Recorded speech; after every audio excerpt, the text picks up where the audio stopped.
ዛሬ በእርግዝና ጊዜ ስለሚከሰት ስኳር ወይም ደግሞ በእንግሊዝኛው ጀስቴሽናል ዲያቤትስ መላይተስ ስለሚባለው 6 ጠቃሚ ነገሮችን እነግራችኋለሁ። የመጀመሪያው በእርግዝና ጊዜ የሚከሰት ስኳር ማለት ምን ማለት ነው የሚለውን እናወራለን። በሁለተኛ ደግሞ ለዚህ የስኳር አይነት የሚያጋልጠን ምን ነገር ነው የሚለውን እነግራችኋለሁ። በሶስተኛ ደረጃ ደግሞ ምን ናቸው ምልክቶቹ እና ደግሞ እንዴት አድርገን በሽታ መኖሩን እና ለመኖሩን እናውቃለን የሚለውን እነግራችኋለሁ። በአራተኛ ደረጃ ደግሞ አንዴ ከታወቀ እንዴት እናክመዋለን የሚለውን እናወራለን። በአምስተኛ ደረጃ ደግሞ በስነ ስርዓት ካልታከመ በደንብ ካልታከመ የሚፈጥረው ችግር ምንድን ነው የሚለውን ደግሞ እነግራችኋለሁ። በመጨረሻ ደግሞ ከወለድን በኋላ መደረግ ያለበት ክትትል ምን ይመስላል የሚለውን እናወራለን። ወደ ክፍል አንድ ስንሄድ በእርግዝና ጊዜ የሚከሰት ስኳር ወይም ደግሞ ጀስቴሽናል ዲያቤትስ መላይተስ ማለት ምን ማለት ነው የሚለውን ስናይ እንግዲህ ከዚህ ቀደም ከማርገዟ በፊት እናቲቱ ስኳር አልነበረባትም ወይም ደግሞ አልታወቀም። ለመጀመሪያ ጊዜ ስኳር እንዳለባት የተነገራት በእርግዝና ጊዜ ከሆነ በእርግዝና ጊዜ የተከሰተ ስኳር ይባላል ማለት ነው። በጣም ቀላል ነው፣ ከስሙ መረዳት እንደምንችለው። ስለዚህ በእርግዝና ጊዜ ይሄ ስኳር የሚከሰተው ምንድን ነው? ሰውነታችን በቂ የሆነ ኢንሱሊን ማለት የሚባል ሆርሞን አለ ከጣፊያችን የሚመነጭ እሱ የደም ስኳራችን ለማስተካከል የሚጠቅም ሆርሞን ነው። ስለዚህ ሰውነታችን በእርግዝና ጊዜ በቂ ሰውነታችን የሚፈልገውን ያህል ኢንሱሊን ማመንጨት ሳይችል ሲቀር ስኳራችን ይጨምራል። ኖርማሊ በእርግዝና ጊዜ ኢንሱሊን ፍላጎታችን የሚጨምረው ለምንድን ነው? ሰውነታችን የሚያመነጨው ኢንሱሊን በትክክል ስራውን መስራት ስለማይችል ነው። ይህ ደግሞ ስራውን በደንብ እንዳይሰራ የሚያደርገው ደግሞ ከእንግዲህ ልጁ የሚመነጨው ሂውማን ፕላሴንታ ላክቶጅን የሚባል ሆርሞን አለ። እሱ ኢንሱሊን በደንብ ስራውን እንዳይሰራ ስለሚያደርገው ያለው ኢንሱሊን በቂ አይሆንም ማለት ነው። ስለዚህ በጣም ብዙ ኢንሱሊን መመረት አለበት። ስለዚህ ያን በቂ ኢንሱሊን ሰውነታችን ማምረት ካልቻለ ስኳር የሚባለው ነገር ይመጣል ማለት ነው በእርግዝና ጊዜ። ይሄ ደግሞ በእርግዝና ጊዜ መከሰቱ ጉዳት አለው በእናቲቱም በልጅዮም ላይ ማለት ነው። ወደ ክፍል ሁለት ስንሄድ ምን ነገር ነው የሚያጋልጠው ስኳር እንዲይዘን በእርግዝና ጊዜ የሚለውን ስናይ ብዙ ምክንያቶች አሉ። የመጀመሪያው ክብደታችን በጣም ከጨመረ ወይም ደግሞ በእንግሊዝኛ ኦቤስ እንለዋለን። ቢኤምአይያችን በጣም ከጨመረ፣ በጣም ወፍራም ከሆኑ አንደኛው የሚያጋልጠን ነገር እሱ ነው። ሁለተኛው ነገር ደግሞ ከዚህ በፊት ቤተሰቦቻችን የስኳር በሽታ በእናትና በአባታችን ወይም በቅርብ ሰው ካለ። በሶስተኛ ደረጃ ደግሞ በእርግዝናው ሰዓት እድሜያችን ከ25 በላይ ከሆነ። ሌላኛው ደግሞ ከዚህ በፊት በነበረው እርግዝናችን ተመሳሳይ ስኳር ከነበረብን ይሄም አሁን ተመሳሳይ ስኳር እንዲኖርብን ሊያጋልጠን ይችላል።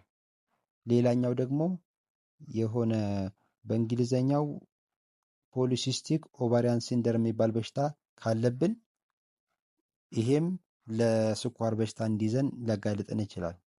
እነዚህ ነገሮች ናቸው ስኳር በእርግዝና ጊዜ እንዲኖረን ሊያጋልጡን የሚችሉ ነገሮች ማለት ነው።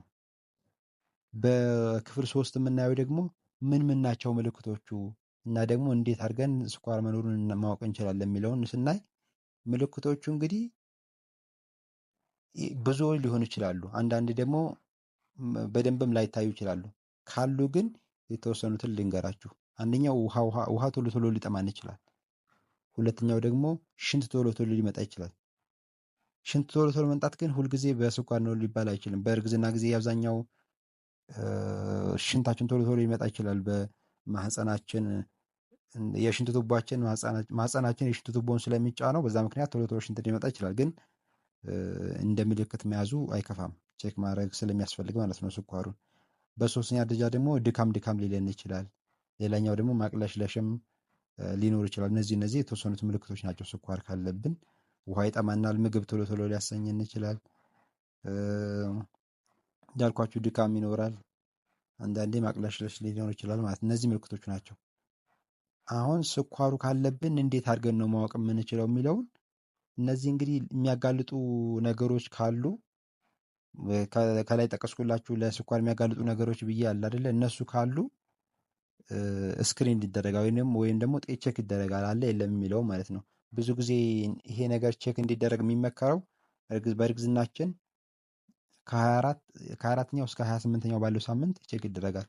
ኖርማሊ እንደ የሄድን ቀን ራሱ ሁል ቀን ቼክ ያደርጋሉ። በመጀመሪያው እርግዝና ክትትል ስትሄዱ ቼክ ያደርጋሉ። ግን ፕሮፐርሊ አለ የለም የሚለውን ቼክ የሚደረገው ከ24 እስከ 28 ባለው ሳምንት ውስጥ ነው። በዛ ስክሪን አድርገዋችሁ ወይም ደግሞ ቼክ አድርገዋችሁ ስኳር ሊኖር ይችላል ብለው ከተጠራጠሩ ድጋሜ ሌላ ቴስት ይሰራል። ሌላ ቴስት ማለት ነው።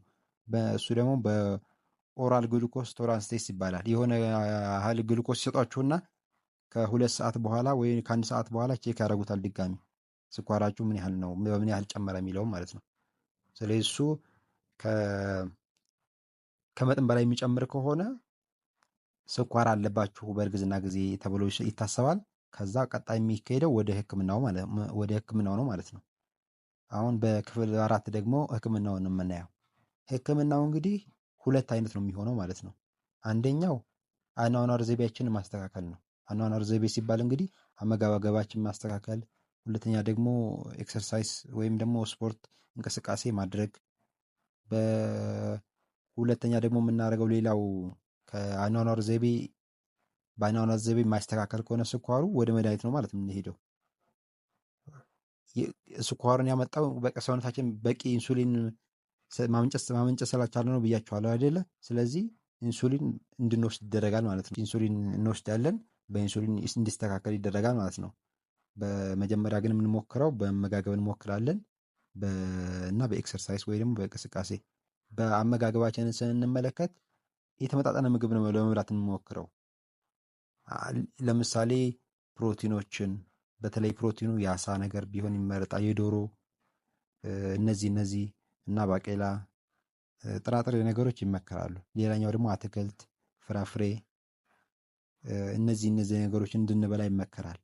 ነገር ግን ማስወገድ ያለብን በእንግሊዝኛው ጀንክ ፉድ ይሏቸዋል። ስኳር የበዛባቸው ምግቦች፣ ለምሳሌ ለስላሳ መጠጦች፣ እንደዚህ አይነት ነገሮችን ማስወገድ ያስፈልጋል። ይሄ ከምግቦች ደግሞ ፒዛ፣ በርገር እነዚህ ነገሮች ማስወገድ ያስፈልጋል። በተቻለ መጠን ኦርጋኒክ የሆኑ የተመረቱ ምግቦችን ለመብላት መሞከር ያስፈልጋል ማለት ነው።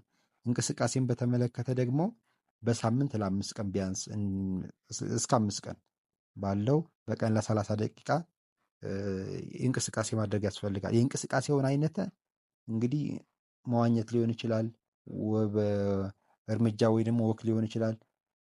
ከዚህ ውጭ ተጨማሪ እንቅስቃሴዎችም ሊያስፈልጉ ይችላሉ። ግን ሐኪማችንን መጀመሪያ ማዋራት ያስፈልጋል። ምን አይነት እንቅስቃሴ ማድረግ ይሻላል? ምክንያቱም አንዳንድ እንቅስቃሴ በእርግዝና ጊዜ ችግር ሊፈጥር ስለሚችል ሐኪማችንን መጀመሪያ ማስፈቀድ ያስፈልጋል። የትኛውን እንቅስቃሴ ብሰራ ይሻላል የሚለውም ማለት ነው። ከዚህ በመቀጠል የምናደርገው ነገር ምንድን ነው? ስኳራችንን ቼክ ማድረግ ነው።